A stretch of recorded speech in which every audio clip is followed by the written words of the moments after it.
There is a conversation the world refuses to have. Not about death itself. People speak of death all the time, in whispers, in hospital rooms, in eulogies and grief counseling sessions. But there is a specific kind of death that no one talks about. The death of a chosen one. If you've been drawn to this video, then you already know on some level that you are not an ordinary soul walking an ordinary path. You have felt it your entire life, the sense that you carry something others don't, a weight, a knowing, a mission you could never fully put into words. And here is the truth that most spiritual teachers will not say clearly. The death of a chosen one is not the same as the death of anyone else. What happens after the body stops, for you, is a process of extraordinary spiritual magnitude. It is not an ending. It is not darkness. It is not simply floating up to some generic heaven where you sit on a cloud and wait. It is a cosmic event. Tonight, we're going to walk through exactly what must happen after a chosen one dies. What your soul experiences, what awaits you on the other side, and why, far from fearing this passage, you should understand it as the most profound transformation of your eternal journey. Stay with me. This is information your soul has been waiting to hear. The moment arrives. The breath stops. The heart is still. For most people, this moment carries shock, confusion, and sometimes fear, especially if the death was sudden or if the person lived without any spiritual awareness. But for a chosen one, the moment of crossing is familiar because you have already died before.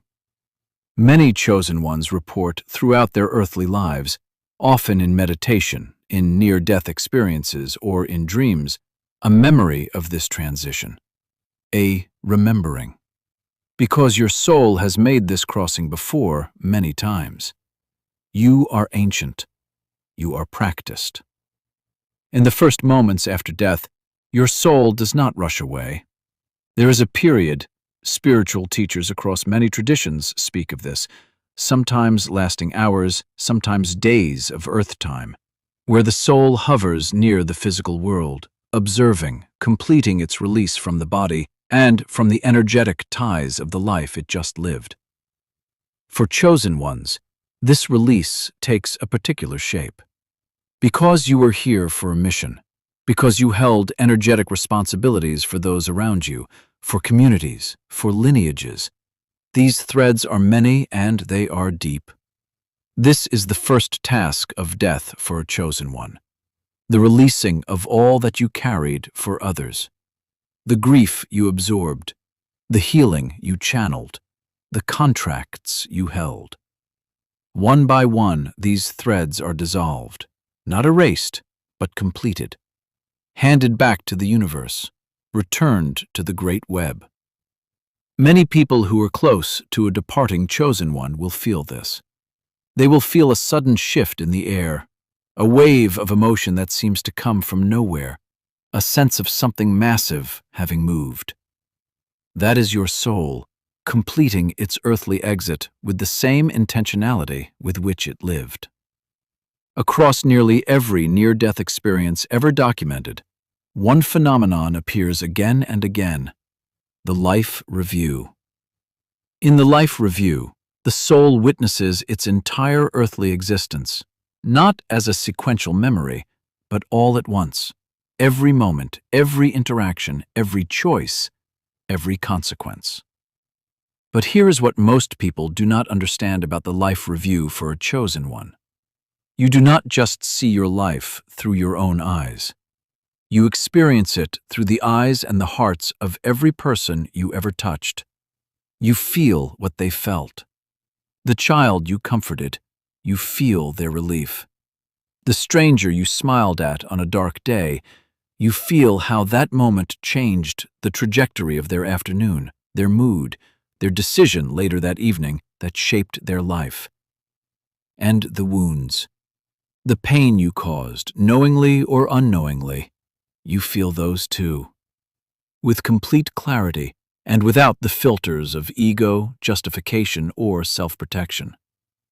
For ordinary souls, this process can be devastating, but for a chosen one, it is something different. It is a sacred accounting, because you chose to come here. You chose the difficult path. You chose the family that would wound you so you could learn to heal. The relationships that would break you so you could learn compassion. The loneliness that would push you inward so you could find your own light. In your life review, all of these choices are confirmed. Every sacrifice, every act of service, every moment you stayed when you wanted to leave, every time you chose love when fear was easier. And here, in the light of your soul's truest vision, without the noise of the human mind, without the ache of the human body, you will understand completely and fully why all of it was necessary. You will finally understand why it had to hurt. You will finally see the full painting you were making, one invisible brushstroke at a time. That will you imagine and warm your heart. After the life review, the chosen one's soul lays guided their spirit guides, their higher self, or their soul family to what many traditions call the Council of Light. This is not a chorus, is not a judgment hall. That will ignite your imagination and warm your heart.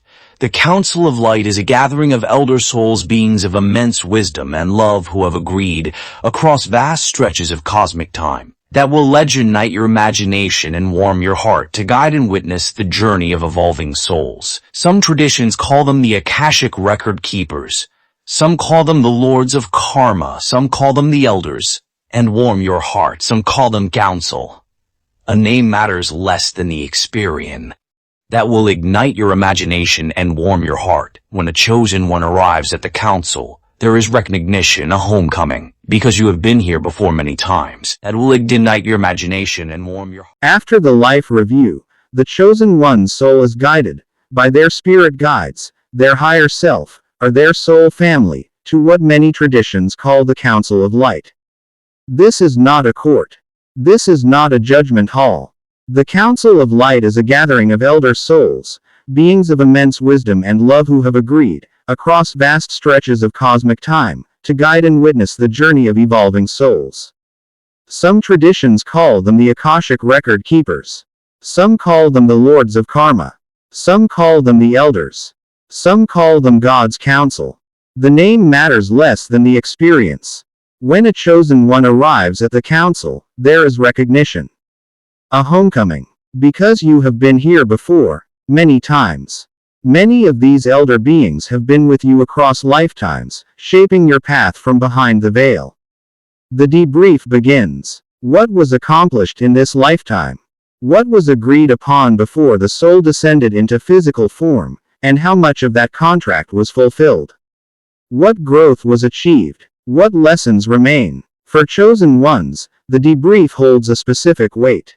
Because you were not sent here only for your own growth. You were sent as an instrument, a bridge, a conduit. The question the Council asks is not only, who did you become? But also, what did you awaken in others? And here, you will see it clearly for the first time. The full map of your influence. Not just the people you knew, but the ripples that traveled far beyond your knowing. The person you encouraged who went on to raise a child who would change the world. The prayer you sent into the void that landed on a soul in their darkest hour. Chosen ones almost always underestimate. Here is the question that every awakened soul eventually asks. Do I have to come back? The honest spiritual answer is, it depends on where you are in your journey, and what your soul chose before it descended. Most souls, at the level of spiritual development of a chosen one, are not required to reincarnate. You have evolved past the compulsory wheel of karma.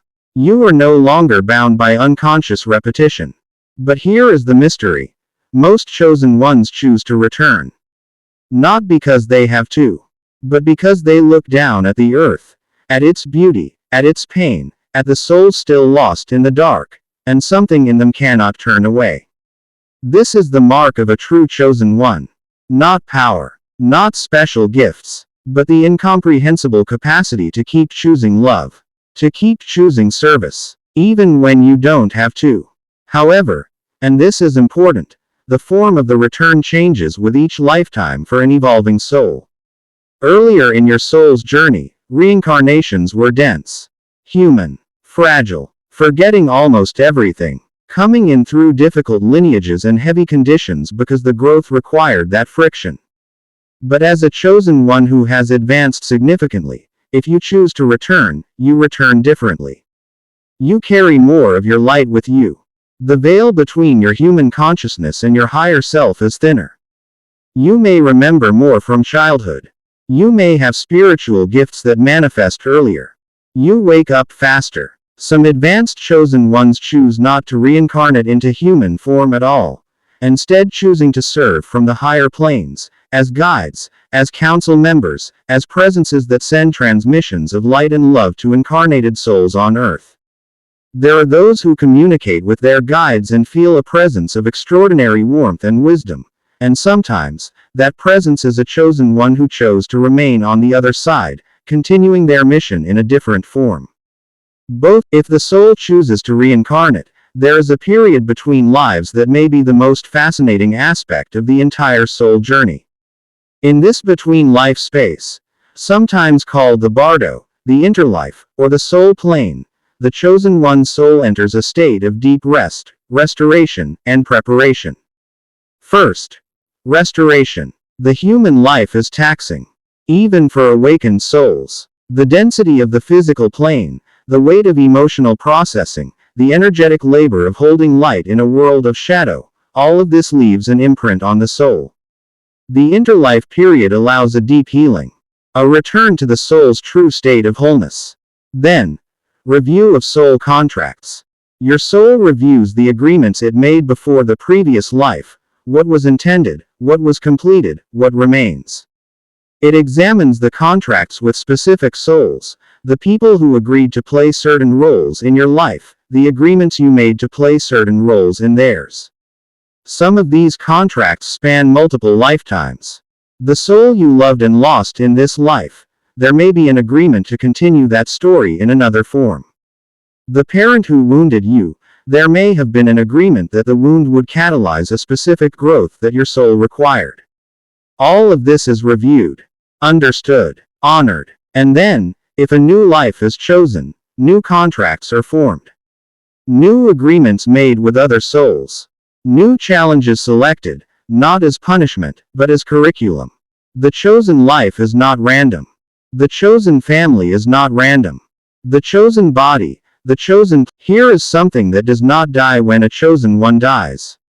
The energetic imprint. Every soul leaves an energetic signature on the world. An invisible but real mark, woven into the fabric of the people they loved, the places they inhabited, the work they created, the prayers they sent. But a chosen one's imprint is of a different order of magnitude. Because you were a conduit. You were not simply a human living a human life. You were carrying transmissions of light that moved through you and into the world. Every moment of genuine love you gave. Every truth you spoke that shook someone awake.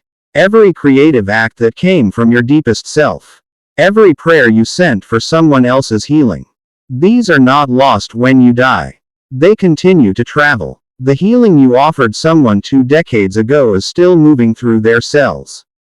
The words you spoke to a child are still echoing in the adult they became. The creative work you left behind still carries your frequency. Anyone who encounters it is touched by your energy, even if they never knew you. Spiritual traditions across the world have understood this. The reason we feel something in the presence of sacred sites, ancient temples, places where great souls lived and prayed, it is not superstition. The energy is real. The imprint is real. A chosen one who lived with authentic love, authentic service, authentic truth, leaves behind a frequency in the world that can be felt for generations. This is not metaphor. This is the physics of consciousness. And this is why your life matters. Not just what you do, but what you are. Because what you are radiates outward. You were never meant to fear death. You were never meant to shrink from it, avoid it, or pretend it doesn't exist. Because for you, for a soul as ancient, as chosen, as purposeful as yours, death is not the opposite of life. Death is the other door. On the other side of that door is your full self. Undiminished by the body, by the ego, by the forgetting that makes the human journey so beautifully difficult. On the other side is the counsel that has always been with you. The soul family that has always loved you. The mission that continues in forms you cannot yet imagine. Live this life with everything you have. Love as deeply as you are capable. Serve as fully as your gifts allow. Awaken as many as you can reach. And when the time comes, as it comes for all of us, you will cross that threshold not with terror, but with the quiet, ancient confidence of a soul who has done this before. Who knows the way home? If this resonated with you, share this with another chosen one who needed to hear it today. And if you are new here, welcome. You are exactly where you